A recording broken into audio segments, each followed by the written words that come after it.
Sir good morning. ಇವತ್ತು ನಾವು ಒಂದು ಪ್ಯಾಡಿ ರಿಸಲ್ಟ್ ಅಂದರೆ ನೆಲ್ಲಿನ ಗದ್ದೆ ರಿಸಲ್ಟ್ನಲ್ಲಿ ಬಂದಿದ್ದೀನಿ. ಒಂದು ಸೂಪರ್ ಆಗಿ ರಿಸಲ್ಟ್ ಬಂದಿದೆ. ಈ ರೈತನ ಮುಖಾಂತರ ನಾನು ಈ ರಿಸಲ್ಟ್ ಬಗ್ಗೆ ಎರಡು ಮಾತು ಕೇಳಕ್ಕೆ ಇಷ್ಟಪಡ್ತೀನಿ. ಅಣ್ಣ ನಮಸ್ಕಾರ. ನಮಸ್ಕಾರ. ನಿಮ್ಮ ಹೆಸರು?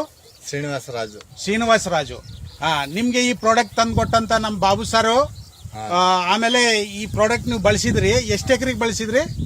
2.5 ಎಕರೆ. 2.5 ಎಕರೆಗೆ ಎಷ್ಟು ಪ್ಯಾಕೆಟ್ ಹಾಕಿದಿರಣ್ಣ? 5 ಪ್ಯಾಕೆಟ್. 5 ಪ್ಯಾಕೆಟ್ ಹಾಕಿದ್ರಿ. ನಿಮ್ಗೆ ಏನ್ ಅನಿಸುತ್ತೆ ನಮ್ಮ ಪ್ರಾಡಕ್ಟ್ ಬಳಸಿದಾಗ? ಚೆನ್ನಾಗಾಯ್ತು. ಈ ಪ್ರಾಡಕ್ಟ್ಲಿಂದ 4 ರೈತರಿಗೆ ನೀವು ಹೇಳಕ್ ಇಷ್ಟಪಡ್ತೀರಿ? ಹೌದು. ಇದು ನೋಡ್ರಿ, ಇನ್ನೊಂದು ಏನಪ್ಪಾ ಅಂದ್ರೆ, ಈ ಭೂಮಿ ಒಳಗೆ ನಾನು ಸ್ವತಃ ಹಿಡಿದಿದ್ದೀನಿ. ಇಲ್ಲಿ ಯಾಕೆ ಇಳಿದೀನಿ ಅಂದ್ರೆ, ನನ್ನ ಕಾಲು ಕಡಿಮೆ ಅಂದ್ರೆ 1.5 ಅಡಿ ಕಾಲು ಹೋಗ್ತಾ ಇದೆ ನೆಲದಲ್ಲಿ. ಅಂದ್ರೆ ಮಣ್ಣನ್ನ ಮಿದು ಮಾಡಿ ಬೇರನ್ನ ಆಳ ತಗೊಂಡೋಗಿ ಮಣ್ಣಲ್ಲಿ ಇರೋ ಶಕ್ತಿನ ನಮ್ ಗಿಡಕ್ಕೆ ಹೆಲ್ಪ್ ಮಾಡುತ್ತೆ. ಹೆಲ್ಪ್ ಮಾಡೋದ್ರಿಂದ ನಿಮ್ಗೆ ಏನಾಗುತ್ತೆ ಅಂದ್ರೆ